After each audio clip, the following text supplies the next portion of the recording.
Oke guys, welcome to Daily Charting with Toshi, di mana kita akan daily chart your favorite cryptocurrencies. Oke, Solana akhirnya ada koreksi yang cukup signifikan dari Solana. Dimana kalau kita lihat basically ya, sejak kapan nih? Tadi dia ngepump di sini basically sudah berapa hari nih? Sudah 29 hari. Solana tidak ada koreksi yang cukup signifikan. Akhirnya mulai ada satu koreksi yang mendekati ke EMA 20.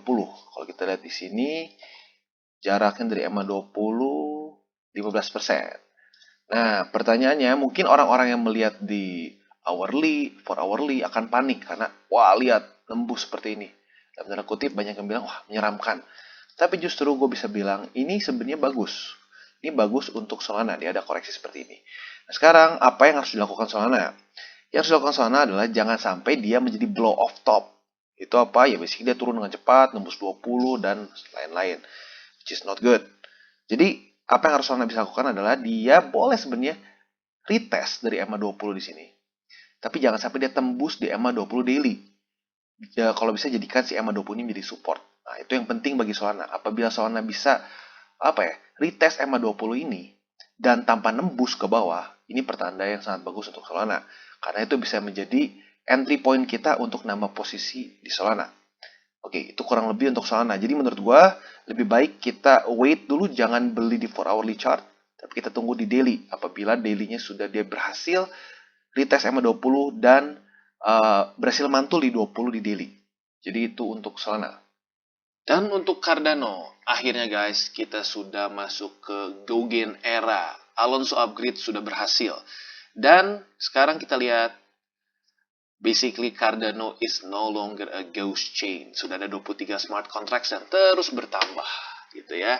Kita lihat Charles juga, ini kan dia emang orang suka nge-troll juga ya. Kemarin tuh basically, kalau kalian tahu nih, di Polymarket ini ada taruhan nih mengenai apakah Cardano ini akan berhasil rilis si Gaugen ini dengan sesuai tanggal nggak gitu, tanggal di bawah Oktober nggak. Faktanya ternyata terjadi dan bahkan basically Polymarket ini secara personal bet gitu sama si Charles apabila si Gaugen ini bisa benar-benar terimplementasi atau enggak. Dan akhirnya basically si Charles nagih nih, mana basically 50.000 dolarnya mana nih, dan akhirnya sudah benar dikasih duitnya dari Polymarket dan sudah diberikan ke charity yang bernama The Magic Yarn Project. Dimana ini basically kayaknya satu donation untuk cancer nih ya, untuk battling cancer dan lain-lain ya. Jadi ya emang Charles ini orangnya sedikit unik ya, dia orangnya suka ngetrol dan ya akhirnya basically terbukti bahwa benar-benar terjadi dan bisa dibilang cukup smooth ya, tidak ada permasalahan yang luar biasa besar gitu. Dan kalau kita lihat secara harga, memang orang bisa bilang, oh tapi kok turun? Well, technically kalau kita mau lihat, dia terpukul dengan resisten Fibo. Kalau kita lihat kasus sebelumnya dari buying the news, selling the rumor, itu adalah Doge. Kita ingatlah Dogecoin jatuhnya separah apa, gitu kan? Kalau kita lihat Cardano, dia masih hold di atas dari si Fibo ini, dan juga di daily dia masih jauh dari EMA 50. Dan basically kalau kita ngomong secara teknikal ya benar, si Cardano ini memang tertahan secara teknikal gitu, ada resisten Fibo di sini. Jadi menurut gua Cardano is doing fine. Dan justru gue gak sabar nunggu antisipasi beberapa hari ke depan, mungkin beberapa minggu atau bulan ke depan, di mana basically si Cardano network ini akan terus berkembang. Di mana sekarang kita basically sudah bisa bikin smart contracts, dApps dan lain-lain, otomatis akan terus bertambah. Nah, yang baik lagi, semakin banyaknya use case di satu network, maka harga dari si network itu dalam tanda kutip akan naik juga gitu. Jadi tinggal ya ini bisa dibilang jadi beberapa hari yang menarik gitu. Gue pengen lihat apakah Cardano akan terus naik dengan semakin banyaknya smart contracts, dApps, dan lain-lain di Cardano Network. Oke, dan untuk Ethereum, kita bisa lihat Ethereum kemarin berhasil close masuk lagi ke resisten Fibo atau daerah resisten Fibo di sini ya. Dimana walaupun hari ini dia kembali lagi turun lagi, tapi balik lagi ini baru mulai. Hari ini masih ada 19 jam untuk close ke candle selanjutnya. Jadi bisa saja ini menjadi weak gitu ya. Dan kalau kita lihat juga, basically EMA 50 juga bisa ini tetap menjadi support untuk Ethereum di daily. Jadi ya baik lagi untuk Ethereum, yang kita perlu lakukan adalah yang pertama, ya stay di dalam si resisten Fibo ini di harga $3.359 sampai di 3.804. Jadi kita harus ada di price range daerah situ untuk Ethereum bisa lanjut naik. Dan yang kedua adalah kita harus bisa close di atas EMA20, yaitu sekarang ada di harga $3.478. Jadi paling bagus adalah hari ini dia naik lagi dan tembus dari $3.478. Jadi itu untuk Ethereum. Kurang lebih ya itu, dia harus maintain harga mereka di dalam resisten ini dan tembus sama 20. Itu untuk Ethereum. Dan untuk Bitcoin padahal kemarin movementnya cukup baik ya. Dia berhasil close di atas $46.000. Di tepatnya $46.000 lebih $20. Which is really good. Tapi kita lihat hari ini dia turun lagi. Ya, tapi seperti yang gue bilang sebelumnya juga, ini masih ada 19 jam. Bisa saja ini cuma week dan dia berhasil lanjut ke atas. Jadi untuk Bitcoin, PR dia adalah apa? Balik lagi di atas EMA 200. Dan ya basically PR selanjutnya apa? Ya ini Golden Cross. Dimana kalau kita lihat ini sudah sangat dekat. Golden Cross itu kita lihat EMA 50 itu di $45.590. Sedangkan EMA 200 di $45.862. Which is really close. Cuma ada perbedaan $300. Dan ya, historically speaking, saat Bitcoin di daily terjadi golden cross, it's a bullish sign untuk Bitcoin. Baik lagi, secara price actionnya, Bitcoin ya basically dia harus close di atas EMA 200, mulai harus close consistently di atas EMA 200 dan terjadi golden cross. Kalau terjadi seperti itu, ya ini pertanda yang sangat baik untuk Bitcoin dan bisa lanjut ke atas. Walaupun bisa saja ini menjadi daerah konsolidasi ya. Karena basically secara historically ya Bitcoin seringkali melakukan itu. Nah kalau kita mau lihat secara weekly, kita lihat bahwa dia tuh sebenarnya masih di atas MA20 weekly. Which is okay gitu. Untuk Bitcoin sebenarnya masih ada ruangan gitu untuk dia konsolidasi gitu ya.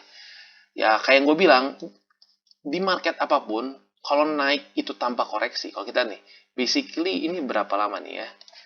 Ini dari sini ke sini berarti, kita lihat, 56 hari.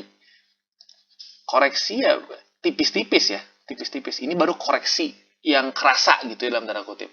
Kalau secara weekly, it's actually quite healthy gitu untuk Bitcoin. Ada apa koreksi sampai ke sini gitu, ada ditarik sampai ke sini. Nah, jadi balik lagi, jangan terlalu panik.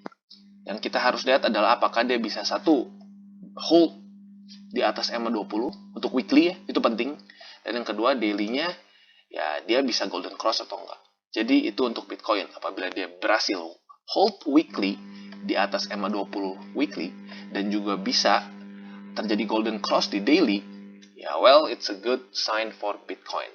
Tapi ingat selalu manage your risk. This is not a financial advice. Nah, selain dari itu juga guys, gue melihat sepertinya ada pola Bitcoin untuk possible fifth wave atau wave kelima gitu ya. Dimana kalau kita lihat di teori elite waves itu akan terjadi ada 5 waves. Nah, kalau kita lihat ini waves pertama nih.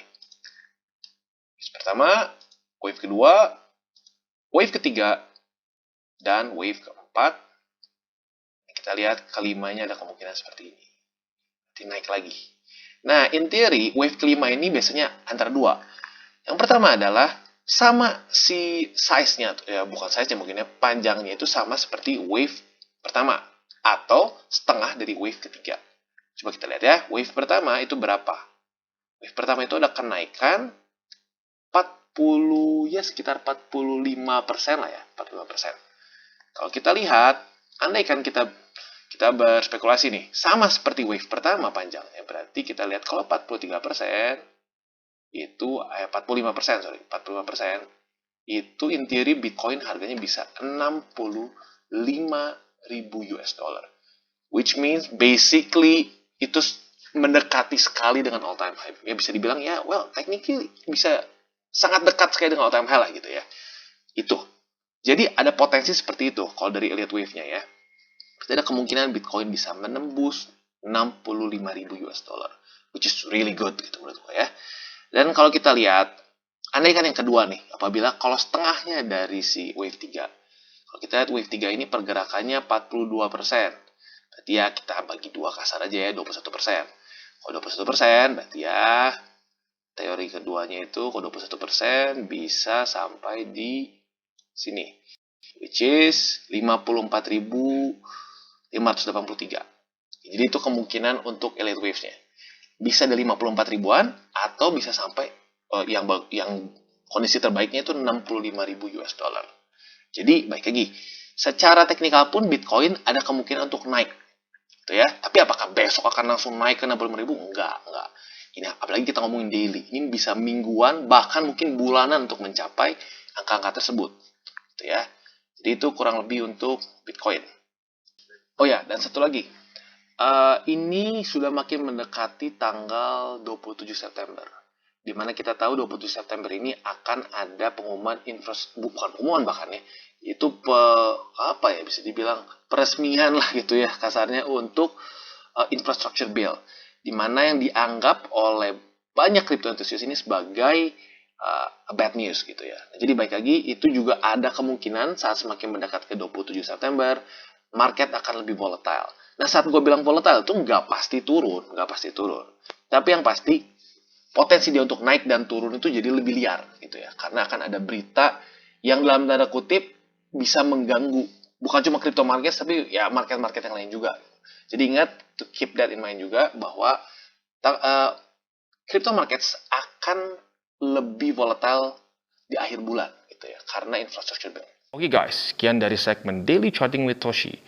Apabila segmen ini bermanfaat, boleh share dengan teman-teman dan jangan lupa untuk like, subscribe, klik the bell icon, dan see you on the next videos.